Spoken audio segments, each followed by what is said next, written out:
সম্মানিত সুধী সকলকে জানাই আমাদের চ্যানেলের পক্ষ থেকে আন্তরিক শুভেচ্ছা এবং ভালোবাসা।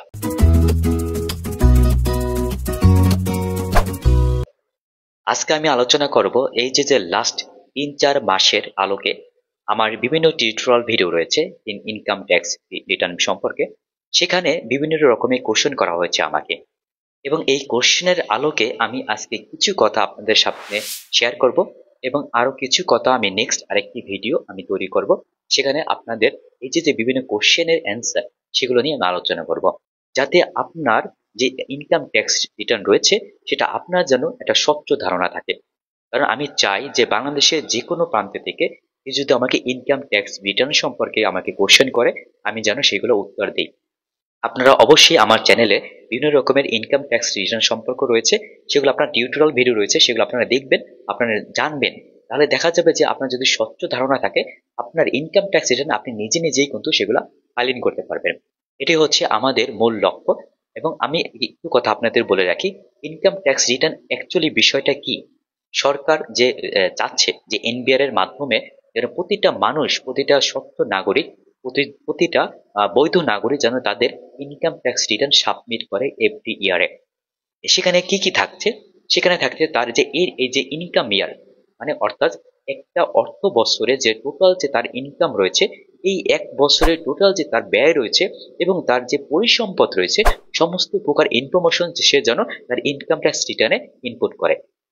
এটি হচ্ছে এনবিআর এর মূল লক্ষ্য। এবং তার যদি ইনকাম অনুযায়ী, অর্থাৎ তার যদি ট্যাক্সেবল ইনকাম থাকে, তখন যেন তার এই অনুপাতের অনুযায়ী সে যেন সেই ট্যাক্সটা সরকারকে দেয়। এটি হচ্ছে মেন লক্ষ্য। একটা সরকার একটা দেশ যখন চালাতে যায়, তখন তার ফাইন্যান্সিয়াল কিছু সাপোর্ট দরকার হয়। সেই সোর্সটা কোথা থেকে পায়, সেখানে বেসিক্যালি এই যে ইনকাম ট্যাক্স রিটার্ন, মানে ট্যাক্স থেকে পাচ্ছে, ভ্যাট থেকে পাচ্ছে, বা অন্যান্য বিভিন্ন সার্ভিস রয়েছে, সেখান থেকে কিন্তু গভর্নমেন্ট ফাইন্যান্সিয়াল যে একটা সাপোর্ট যারা গেদার করে, এবং এভাবে কিন্তু তারা কি একটা দেশকে পরিচালনা করে।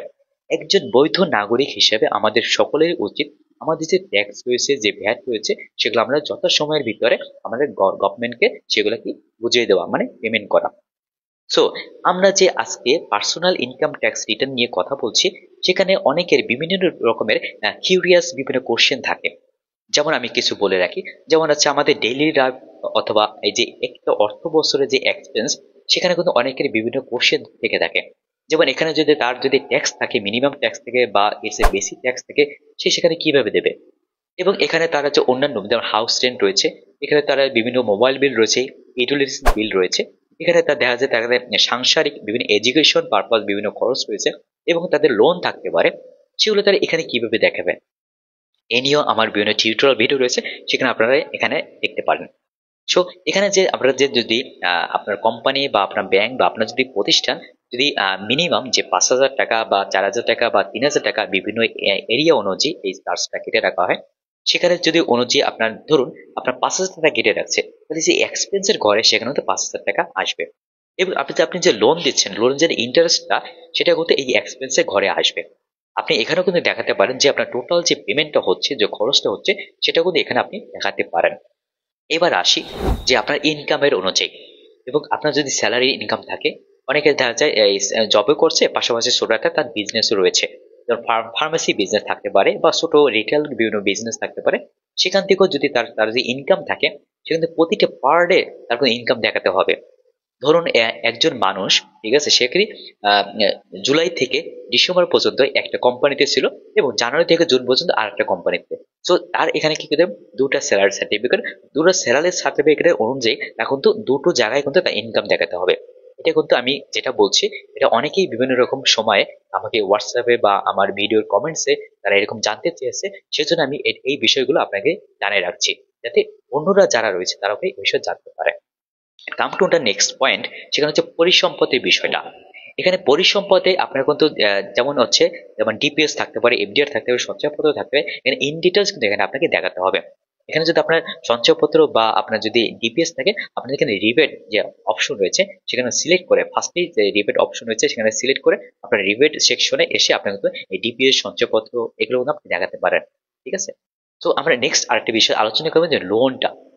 ধরুন আপনার লোন ১ বছর আগে আপনি নিয়েছেন ৫,০০,০০০ টাকা, আপনি এই লাস্ট এই ১ বছরের ভিতরে আপনি ১,০০,০০০ টাকা পরিশোধ করছেন, তাহলে আপনার এন্ডিং ব্যালেন্স কত হলো? 4 লাখ। এই 4 লাখ টাকা কিন্তু আপনার এই যে পরিসম্পদের মানে সম্পদের ঘরের নিচে দেখবেন লাইবিলিটিস একটা পার্ট রয়েছে, সেখানে কিন্তু এই আর আপনার ক্লোজিং ব্যালেন্স সেটা কিন্তু আপনার এখানে দেখাতে হবে। সো আপনার যদি আর প্রভিডেন্ট যদি ফান্ড থাকে, প্রভিডেন্ট ফান্ড আপনার এন্ডিং মানে জুন 30-এর টোটাল ক্লোজিং ব্যালেন্স কত ছিল সেটা কিন্তু আপনার এখানে দেখাতে হবে। Okay? এরপরও যদি আমি আপনাদের বলে রাখি, আপনার যদি কোনো প্রকার যদি কোনো কোশ্চেন থাকে আমার এই ভিডিওর বক্সে আপনার কমেন্ট করুন, আমি যথাসময়ে সেগুলো উত্তর দেবো। কারণ আমাদের একটাই লক্ষ্য, যাতে ইনকাম ট্যাক্স রিটার্ন সম্পর্কে কেউ যেন আর কোনো প্রকার যেন ঝামেলায় পোহাতে না হয়। আপনারা অনেকেই জানেন যে ইনকাম ট্যাক্স বিষয়টা অনেকে কিন্তু একটু ভয় পায়। ইনকাম ট্যাক্স বিষয়ে যদি আমার যদি কোনো সম্পদ দেখায়, আমার যদি অনেক ইনকাম দেখায়, কি হবে না হবে, অনেকেই বিভিন্ন রকম কোশ্চেন করে। মানে একটা ধারণা এটা কিন্তু ভুল। সে কিন্তু জানে না যে এই ট্যাক্স বিষয়টা কিভাবে ক্যালকুলেশন হয়। ট্যাক্সটা আপনার ক্যালকুলেশন হবে আপনার এই যে এক অর্থ বছরে টোটাল ইনকাম কত হলো, এটার উপর কিন্তু আপনাকে একটা ক্যালকুলেশন চলে আসে। ধরুন একজন স্যালারিস পার্সন, তার হচ্ছে এই যে লাস্ট অর্থ বছরে টোটাল 6 লাখ টাকা হচ্ছে তার কি হলো ইনকাম হলো।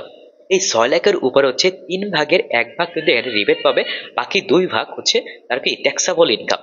বাকি 2 লাখের উপরে ধরুন 4 লাখ টাকা, এই 4 লাখের উপরে কিন্তু তার কিন্তু একটা আলাদা ক্যালকুলেশন আছে। প্রথমে 1 লাখ হচ্ছে 5%, পরে এভাবে স্টেপ বাই স্টেপ কিন্তু আছে। সেগুলো কিন্তু তাকে এটা ক্যালকুলেশন করতে হয় জাস্ট ইনকামের উপর, নট লোন উপর, নট সম্পত্তির উপরে। ঠিক আছে? অনেকে দেখা যায় তিনটা হচ্ছে তার ল্যান্ড রয়েছে, একটা ফ্ল্যাট রয়েছে, অনেক কিন্তু সেগুলো কি ফ্ল্যাট এমন। আপনি কি ইম্পর্টেন্ট বিষয় হচ্ছে আপনার যদি ফ্ল্যাট থাকে, আপনার যদি কোনো কার থাকে, অবশ্যই এগুলো ইনকাম ট্যাক্স রিটার্নে আপনার শো করবেন। কারণ এই বিষয়গুলো নিয়ে এনবিআররা খুবই সচেতন। আপনি যদি কার পারচেস করেন, আপনি যদি ফ্ল্যাট যদি পারচেস করেন, সেক্ষেত্রে অবশ্যই কিন্তু আপনি রিটার্নে দেখাবেন, আর না কিন্তু আপনার বড় ধরনের একটা জরিমানায় আওতায় আপনাকে পড়তে হতে পারে। সো ভিউয়ার্স, এই ভিডিওর যদি কোনো অংশ আপনি না বোঝেন বা নতুন কোনো যদি কোশ্চেন থেকে থাকে আপনার ভিতরে, অবশ্যই কমেন্ট বক্সে কমেন্ট করুন। আমি বা আমার আরো দুইজন রয়েছে, যে কোনো একজন আপনাকে এই কোশ্চেনের অ্যান্সার দেবে। আর আমরা বেসিক্যালি আমরা যেটা চাচ্ছি ইনকাম ট্যাক্স বিষয়ে যেন সবাইকে একটা ভালো ধারণা দিতে পারি। যেমন এই বছরে আমরা কিন্তু অলমোস্ট 120%কে আমরা ইনকাম ট্যাক্স রিটার্ন সম্পর্কে ভালো একটা স্বচ্ছ ধারণা দিয়েছি।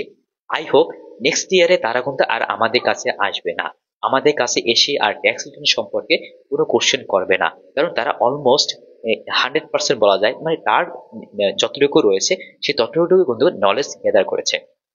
তবে হ্যাঁ, এখন তো ই রিটার্ন, ঠিক আছে, সবাই ই রিটার্ন দিচ্ছে। ঠিক আছে, অনেকেই কম্পালসারি ভাবে, যেমন গভর্নমেন্ট জব হোল্ডার রয়েছে বা ব্যাংকার রয়েছে বা ইন্টারন্যাশনাল কিছু কোম্পানি রয়েছে, তারা হচ্ছে ই রিটার্ন দেওয়া তাদের জন্য বাধ্যতামূলক। কিন্তু আদার্স কিছু যারা পার্ট রয়েছে, প্রাইভেট কোম্পানি রয়েছে বা আদার্স যারা ইনকাম করে, তারা কিভাবে ই রিটার্ন সাবমিট করবে সেই বিষয় নিয়েও আমরা চিন্তা করছি। যেমন বিজনেস থেকে কারো যদি ইনকাম আসে সেই বিষয় নিয়ে আমাদের টিউটোরিয়াল ভিডিও রয়েছে।